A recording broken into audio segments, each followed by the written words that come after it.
इस मूवी की स्टार्ट वहीं से होती है जहां पर इसका लास्ट पार्ट एंड हुआ था। क्रॉली ने मैरी बेथ को अपने शिकंजे में जकड़ लिया होता है और वो बस उसे मारने वाला था। इस वजह से मैरी बेथ खुद को आजाद करने के लिए उसकी आई पर अटैक कर देती है, जिस वजह से उसे वहां से भागने का अच्छा मौका मिल जाता है और वहां से वो स्विम करके दूसरी साइड पर आ जाती है। वहां पर उसे जैक मिलता है जो कि उसे ऊपर खींच लेता है। ये शख्स पिछले पार्ट में भी हमें इंट्रोड्यूस हुआ था, जिसने बाकी सब लोगों को वहां पर जाने से मना किया होता है, लेकिन उन लोगों ने उसकी कोई भी बात नहीं मानी थी। बाद में बेथ रोते हुए जैक को सब कुछ बता देती है कि कैसे क्रॉली ने सारे लोगों को मार डाला है, जिसमें उसके डैड और उसका भाई शामिल थे। जैक उसे समझाता है कि अब जो हो गया है उसे बदला नहीं जा सकता। उन लोगों में कुछ और कॉन्वर्सेशन होती है। उसी कॉन्वर्सेशन के दरमियान ही वो उसे अपना नाम बताती है, जो कि मैरी बेथ डेंस्टन था। ये सुनकर जैक को पता लग जाता है कि बेथ सैमन डेंस्टन की ही बेटी है। ये सच जानकर जैक का बेथ के साथ रवैया बिल्कुल बदल जाता है और वो गुस्से में बेथ को जल्द से जल्द उसके घर से निकलने का कहता है। जैक के इस बर्ताव से बेथ घबरा जाती है और वो उससे ऐसा बर्ताव करने का रीजन पूछती है। इस पर जैक उसे राब्ता करता है कि वो रेव ज़ॉम्बी के पास जाए, वहीं पर उसे सारी रियलिटी पता लग जाएगी। बाद में बेथ के वहां से जाने के चंद पलों बाद ही जैक को अजीब सी आवाजें आने लगती हैं, जिस वजह से वो शॉटगन को अपने हाथों में ले लेता है और वो चारों तरफ देखने लगता है। तभी वहां पर क्रॉली आ जाता है और वो उसके स्टमक को बाहर करके लिवर से उसी का गला दबाकर उसे बेहद ही दर्दनाक मौत मार देता है। इधर बेथ जैक के बताए हुए शख्स यानी रेव ज़ॉम्बी के पास आ जाती है।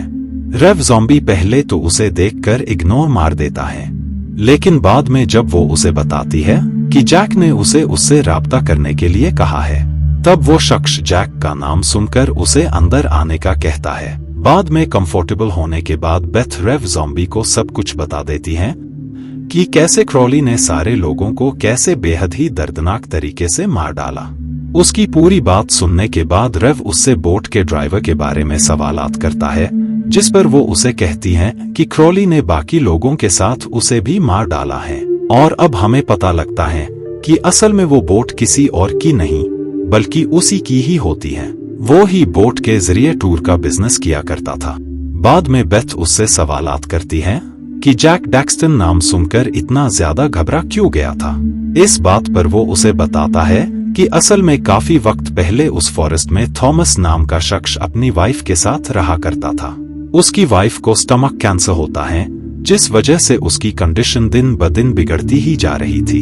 इस बात से थॉमस काफी ज्यादा स्ट्रेस में रहता था, क्योंकि वो इतनी कोशिशों के बावजूद भी अपनी वाइफ को सही नहीं कर पा रहा था। थॉमस की वाइफ का इलाज और उसकी देखभाल करने के लिए नर्स भी लगी हुई थी, जो कि उसका काफी अच्छे से ख्याल रखा करती थी। वक्त इसी तरह गुजरता जाता है और थॉमस की वाइफ की कंडीशन और भी ज्यादा बिगड़ती जा रही थी। इन सबके दौरान ही थॉमस और वो नर्स एक दूसरे के काफी ज्यादा क्लोज आ जाते हैं, लेकिन उनके इस नए रिश्ते के बारे में थॉमस की वाइफ को बिल्कुल भी पता नहीं होता है। एक दिन जब थॉमस की वाइफ की डेथ हो जाती है, तब वो लोग अपने रिश्ते को खुलकर निभाने का डिसाइड करते हैं, क्योंकि अब थॉमस पर उसकी वाइफ की कोई भी बंदिश नहीं थी। लेकिन थॉमस की वाइफ अभी भी अलाइव होती है और जब उसे इस बारे में पता लगता है तो वो उनके होने वाले बेबी को कर्स दे देती है, जिसके बाद उसकी डेथ हो जाती है। बाद में जब थॉमस का बेबी बोर्न होता है तो वो काफी ज्यादा बदसूरत यानी अगली होता है। वो नर्स ये सदमा बर्दाश्त नहीं कर पाती है और उसकी मौके पर ही मौत हो जाती है। थॉमस ना चाहते हुए भी उस बच्चे की परवरिश करने का डिसाइड करता है, क्योंकि उस बच्चे के अलावा कोई भी उसका अपना नहीं था।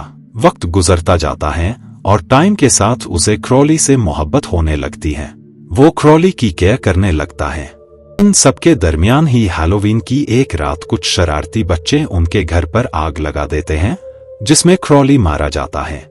10 साल बाद थॉमस भी इस गम को भूल नहीं पा रहा था, इसीलिए वो सुसाइड कर लेता है। इस इंसिडेंट के बाद से ही क्रॉली हर रात अपने डैड की सर्च करता है और उसके वे के दरमियान में जो भी शख्स आता है वो उसे बेहद ही दर्दनाक मौत मार देता।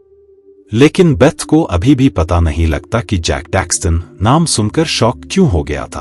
और अब हमें यहाँ पता लगता है कि असल में जिन 3 बच्चों ने क्रॉली के घर पर आग लगाकर उसे मारने की कोशिश की थी, उन 3 बच्चों में से एक बच्चा बेथ के डैड थे। सारी बातें सुनकर बेथ क्रॉली से अपने भाई और डैड की मौत का रिवेंज लेने का डिसाइड करती है, लेकिन उसकी इस बात पर रेव ज़ॉम्बी उसे इनकार कर देता है। तब वो उसे वार्निंग देती है कि अगर उसने उसकी हेल्प न की तो वो पुलिस को उसके बिजनेस के बारे में सब कुछ राब्ता कर देगी। इस वजह से रेव को उसकी बात माननी पड़ती है, लेकिन वो मेरी बेथ से शर्त रखता है कि इस सफर में उनके साथ बेथ के अंकल भी होंगे। रेव की इस शर्त पर बेथ अग्री हो जाती है। बाद में रेव अपने खास आदमी से सभी लोगों को एक साथ इकट्ठा होने का कहता है, जिसमें वो ट्रेंट नाम के शख्स को वो काफी जोर देकर उसे लाने के लिए कहता है। इधर बेथ अपने अंकल के पास जाती हैं और वो उन्हें सारी बात बताकर उसके साथ फॉरेस्ट में चलने का कहती है।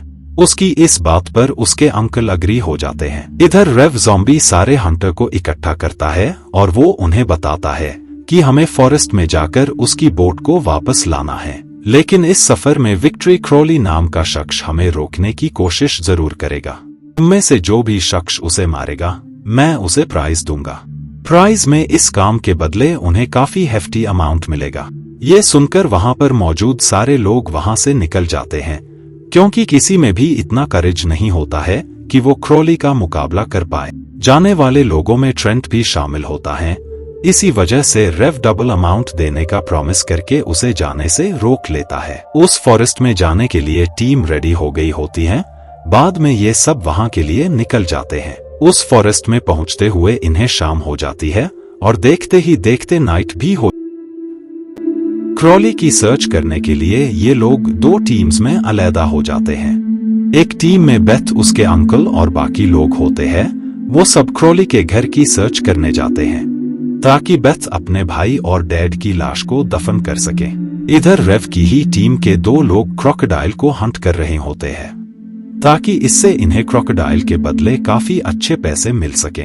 उसी दौरान ही उन्हें वहां पर अजीब सी आवाजें आने लगती है और जब उनमें से एक शख्स वहां देखने जाता है तो क्रॉली उस पर अटैक कर देता है और वो उसे बेहद ही दर्दनाक मौत मार देता है। ये देखकर उसका दूसरा साथी भागने लगता है, लेकिन क्रॉली उसे भी पकड़कर मार देता है। इधर रेव की बातों से हमें पता लग जाता है कि असल में उसका बेथ के अंकल को यहाँ पर लाने का मकसद क्या था। दरअसल उन 3 बच्चों में से एक बच्चा बेथ के डैड थे, दूसरा बच्चा उसके अंकल और तीसरा बच्चा ट्रेंट होता है। क्रॉली उसके डैड को तो पहले ही मार चुका था, उसके अंकल और ट्रेंट की, क्योंकि उन दोनों को मारने के बाद ही क्रॉली का गुस्सा शांत होगा, जिसके बाद वो वापस चला जाएगा। उसके वापस जाने के बाद ही रेव वापस से अपना बिजनेस स्टार्ट कर सकता है और ये सब भी वो अपना बिजनेस वापस से ही स्टार्ट करने के लिए कर रहा था। इधर बेथ क्रॉली के घर पर एंटर हो जाते हैं, लेकिन शॉकिंगली बात होती है कि जितनी भी डेड बॉडीज थी वो सभी गायब होती हैं। इधर क्रॉली यंग बॉय और उसकी फीमेल फ्रेंड को बेहद ही दर्दनाक तरीके से मार देता है। बाद में 2 और लोगों पर चेनसॉ से अटैक करके उन्हें भी मार डालता है। इधर बेथ के साथ मौजूद शख्स उसे रेव की सारी रियलिटी बता देता है। इस बात से बेथ काफी ज्यादा शॉक हो जाती है और वो भागकर अपने अंकल को बचाने जाती है। बेथ के जाते ही वो शख्स डोर को लॉक कर देता है, लेकिन क्रॉली वहीं पर ही मौजूद था। इस वजह से वो उस पर अटैक करके उसे मार देता है। बाद में वो दूसरे रूम में जाकर टेंट पर अटैक कर देता है, लेकिन ट्रेंट उससे कई ज्यादा पावरफुल था, जिस वजह से वो उसे काफी अच्छी टक्कर दे रहा होता है। लेकिन बाद में क्रॉली उस पर अटैक करके उसे मार देता है, जिसके बाद में क्रॉली बेथ के अंकल पर भी अटैक करके उसे मार देता है। रेव ज़ॉम्बी इस बात से काफी खुश होता है कि क्रॉली का रिवेंज पूरा हो गया है और वो अब दोबारा वापस कभी भी लौटकर नहीं आएगा। बेथ इस सब से काफी ज्यादा डिप्रेस्ड हो जाती है, इसीलिए वो पुलिस के सामने सब कुछ बताने का कहती है। इस बात से रेव उस पर गन पॉइंट कर देता है और अब बेथ यहाँ पर सच रिवील करती है कि असल में वो शख्स उसके अंकल हैं ही नहीं। दरअसल उसके अंकल की डेथ तो काफी अरसा पहले कार एक्सीडेंट में ही हो गई थी और ये शख्स उसके डैड के फ्रेंड हैं। ये सुनकर रेव काफी ज्यादा शॉक हो जाता है। बाद में क्रॉली उस पर अटैक करके उसे भी मार देता है, लेकिन इससे पहले कि क्रॉली बेथ पर अटैक करता, उससे पहले ही बेथ उस पर हमला कर देती है। वो उसे बहुत ही बुरी तरह मारती है और लास्ट में शॉटगन से उसका फेस ही उड़ा देती है। और इसी के साथ ही ये मूवी यहीं पर एंड हो जाती है। Thank you so much for watching.